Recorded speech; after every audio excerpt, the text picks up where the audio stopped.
முகத்துக்கு நேரே சிரிப்பவர் கண்கள் முதுகுக்கு பின்னால் சீரும் சீரும் சீ சீ சீ சீ சீ சீ சீ சீ பூத்தது மனசு அது பூத்தது எதற்காக மறுபடியும் சொல்றேன் நல்லா கேட்டுக்கங்க பூத்தது மனசு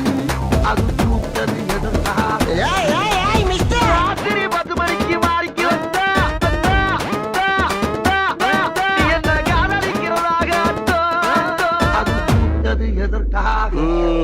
அதிகாரி வர்றப்ப ஷலிட் பண்ணணும்னு உனக்கு ட்ரைனிங்ல சொல்லி தரலையா கண்ணும் கண்ணும் கொள்ளையடித்தார்